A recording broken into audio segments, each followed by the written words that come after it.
Hello everyone and welcome back to Future Now, a webinar series by Ad News and Facebook.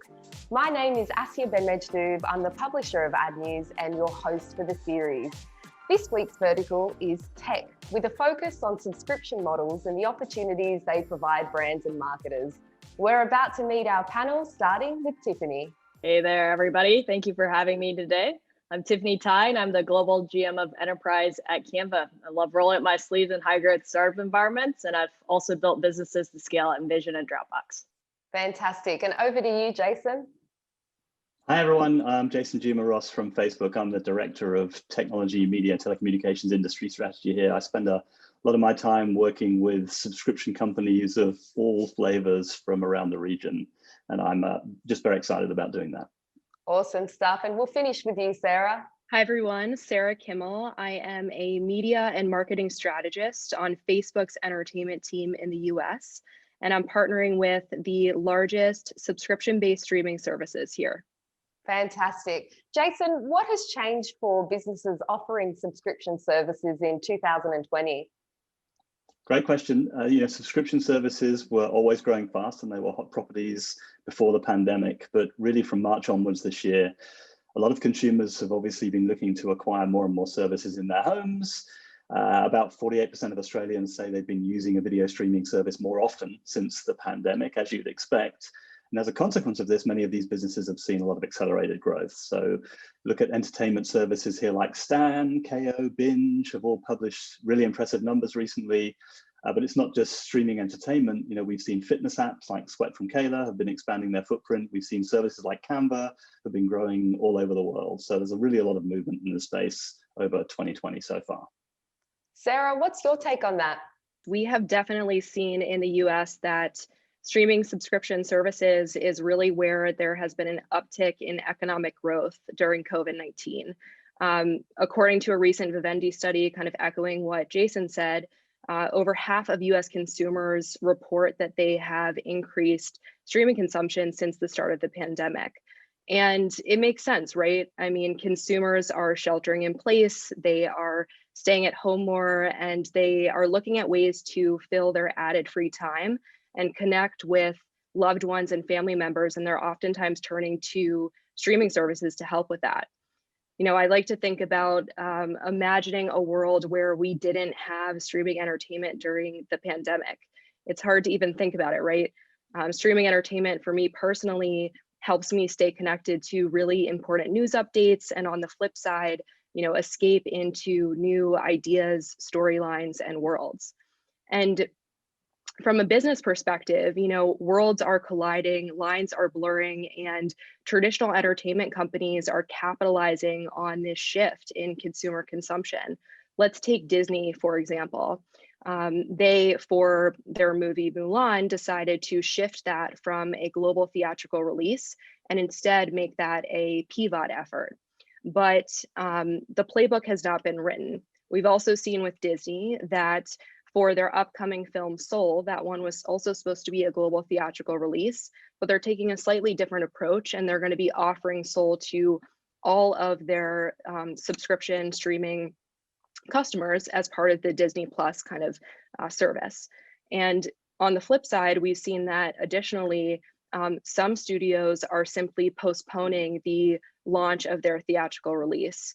For example, the very highly anticipated release of the newest Bond film was supposed to come out this year and instead is being pushed back to 2021. So all in all, it's really an experimental time and we are seeing a lot of variation.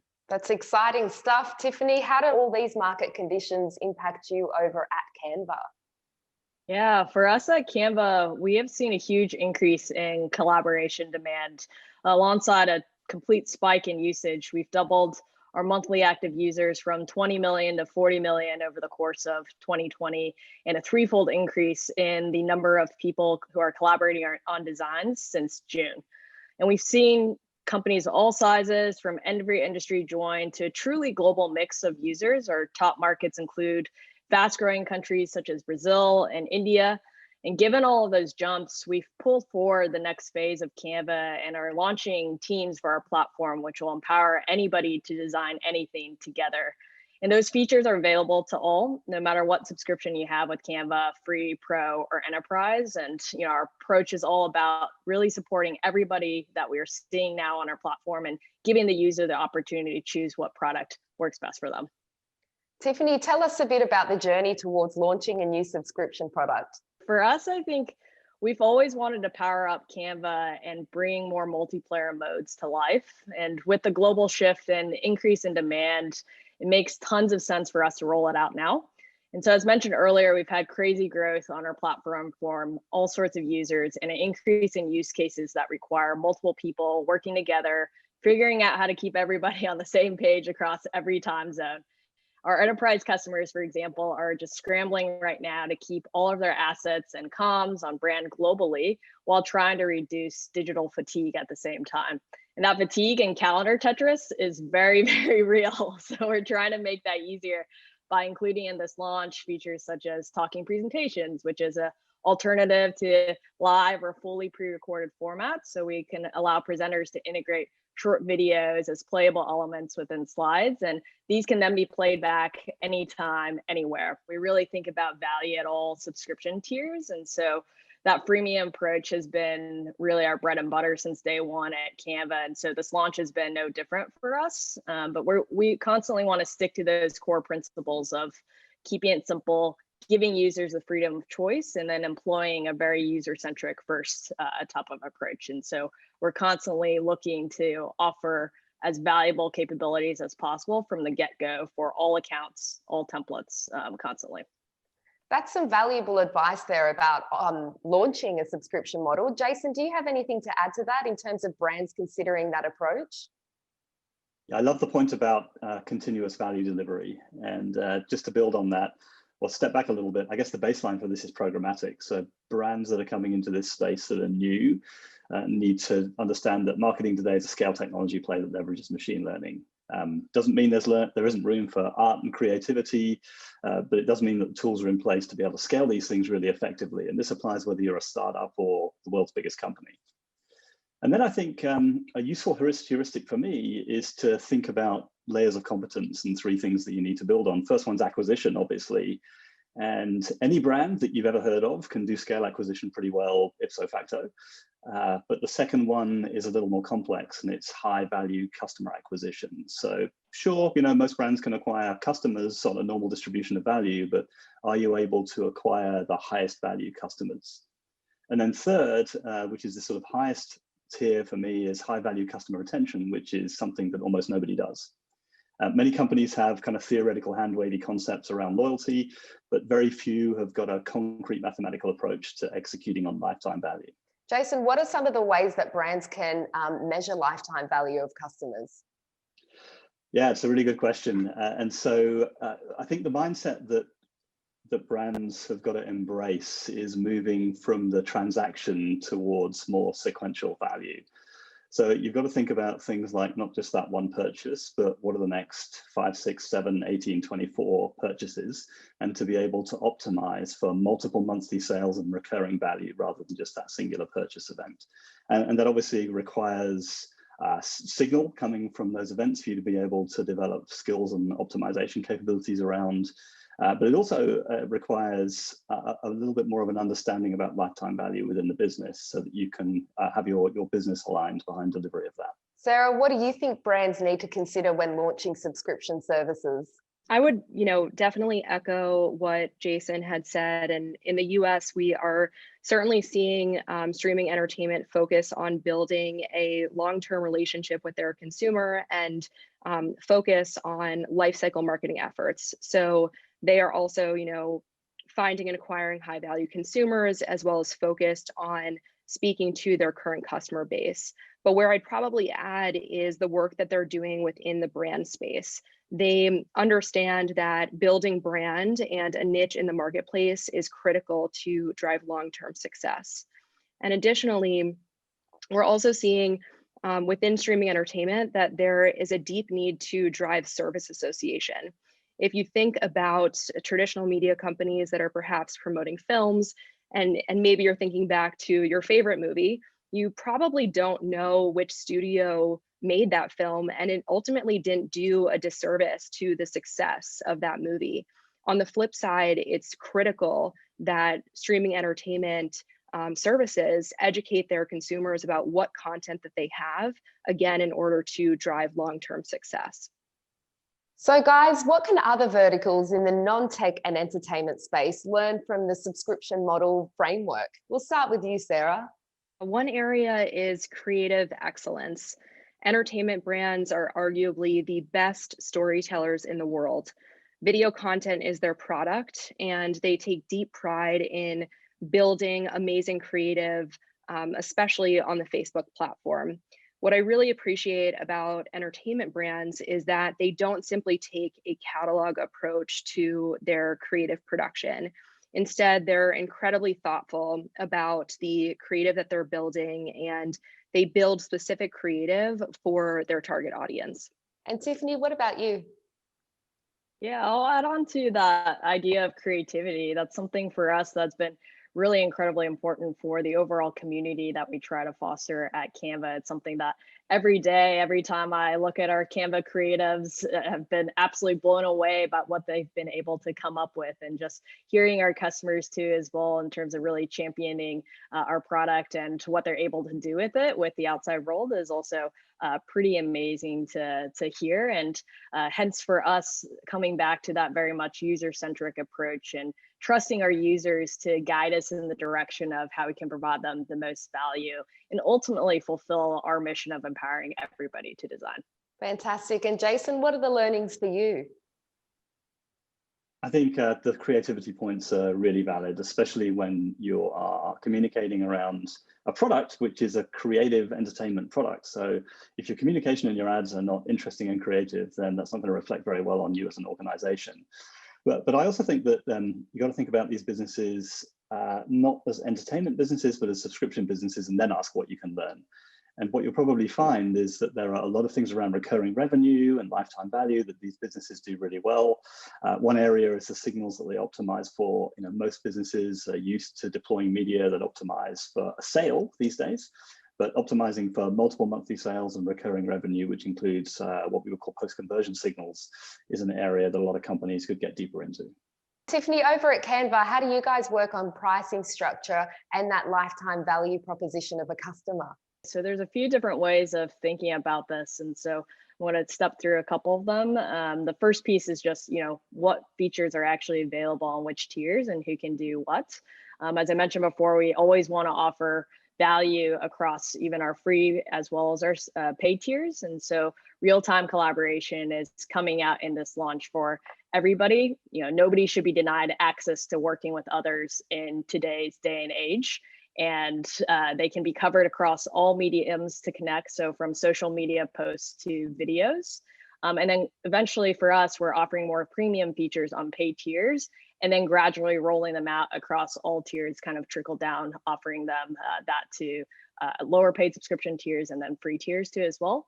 So example of this, in this launch, we're coming out with Notification Center only for enterprise. But at the same time, multiple brand kits, which used to be only available for enterprise customers, are now also going to be available to our pro customers. And so we're seeing our approach at Canva again to give more value to all our users over time. And as we continue to add to our platform, we'll continue being able to open up those capabilities for everybody. At the same time too, we're also looking to market across all of our business units. We're timing it alongside a brand push into the US, kind of harking back to what Sarah was speaking to before. Given our Australian roots, we have a little bit more to go in countries like the US. So we're bundling both, a product launch alongside a marketing launch together. And then we're offering a new pricing promotion to encourage Teams usage. So for 3-month period, if you purchase 1 pro account and a seat, you also get 4 additional seats for free for life. And so this way we continue to make it really easy for users to add teammates so they can continue to co-create without any of that purchasing friction of buying more seats. And so again, comes back to our core approach of being user first and looking to ensure that they're getting that value upfront from day one. Sarah, with more companies moving to direct to consumer, what does this mean for things like movie cinemas? In recent news, we saw that Cineworld unfortunately announced that they would be temporarily shutting down all of their Regal locations in the US, over 500 theaters. And they also announced that they'd be temporarily closing over 125 theaters in the UK. That said, I think consumers crave going back into theaters. I personally am an avid moviegoer. I cannot wait to go back to my local theater in Los Angeles. So I do think the appetite is still there, but there's still a lot of factors that are unknown. We don't know when there's going to be a vaccine, when consumers are going to feel safe going back into theaters, how traditional media companies are going to fare in this direct-to-consumer world, and last, if there's going to be any kind of government intervention or aid with these intermediaries. So a lot still unknown in that play. Jason, what are your thoughts on that and the future of this space? Yeah, it's a great question. I think you have to take a sector by sector approach in this one. And businesses, as always, as successful businesses always do, is that they're successful because they adapt their business models to the environment. Remote learning is another one that we've seen expand enormously over the last few months. This is an in-home habit that we're likely to continue now. 55% of Australians who've signed up for an e-learning course say they're very likely to continue that in the future. And I would expect that to be true of a lot of things. For the first time, consumers are finding that in several sectors that have been previously resistant to digitization, that the experience is as good or better when delivered remotely. So I think that we're going to have to, we'll see that trend continuing. And of course, I would personally as well love to go back to the cinemas, and I'm sure I will do that. But there are other things where I'm going to be integrating a lot more remote, digitally delivered experiences into my day. And guys, is there a current service or opportunity that doesn't have a subscriber base or a subscriber model that you'd like to see go live into the market? I'll start with you, Sarah. Well, this is a particularly difficult question for me because I am the modern subscription customer. Everything from the clothes that I wear to the shows that I watch to the vitamins that I take are all through a subscription service. So a lot of my needs are met today. But a recent example that I thought was really interesting is what a local cafe in Los Angeles did, and where I live. They were struggling at the beginning of the pandemic as consumers, were practicing social distancing and staying at home more. So they weren't able to even pay their rent, and they were really, having a hard time. And they shifted actually into a subscription model where, for a flat fee per month, you could get 3 meals a day from this incredible cafe. And I just thought that was a really interesting example of a small business shifting into a subscription mentality. So I would love to see more small businesses replicate their success. Absolutely. I've got a coffee right here, and there's nothing more than I'd love than just to have that on a subscription model to cut my costs down. Absolutely. It would be so good. What about you, Tiffany? So I actually had probably the answer to this question answered this morning, ironically enough. 3 different people told me that this actually exists. So of all the folks now, and given that we're remote and all at home, I have not actually gotten a dog yet, who I absolutely love them and would love to play with them every single day. Didn't realize there are multiple subscription services like Mad Paws, for example, here in Sydney. Apparently is the most vouched for one. And so I'm really excited to be able to start trying them out and figuring out which platform makes the most sense. And we'll definitely be a subscriber pretty soon. Oh, would love that idea. And let's pause for a moment and go over to Jason. What's your answer? Well, I didn't know about the pets, but I'm definitely going to be looking into that one. But for me, it's probably education and health. These are 2 sectors that make up a large fraction of GDP, but have been consistently resistant to digitization, partly because they value trust and relationship above discrete transactions. And I guess when I say that, I mean both of these in the broadest possible sense. In education, for example, we've already seen a lot of tertiary education content move to video. But I think what's missing is the services for students, for parents, for schools. How can we best deliver informal, continuous learning? All of these things and many more areas within education. And then there's a whole set of things within healthcare are really interesting vectors to explore right now. Jason and Sarah, I might throw one more question out to you guys. Is there a chance of streaming fatigue with so many products and services currently available, especially as people are at home? Sarah, I'll start with you. Yes, absolutely. I do think streaming fatigue is very much real. You know, as there is more competition in the marketplace, it really is resulting in consumers feeling overwhelmed on where to find what content and constantly assessing, you know, their massive streaming bill on where they need to cut back. And from a business perspective, that's causing businesses to be really competitive from both a content as well as price perspective. And I think that, you know, it just goes back to these streaming companies focusing their efforts on building a long-term relationship with their customer and driving lifecycle marketing efforts because it's such a competitive space and consumers are certainly fatigued with all of the options. Jason?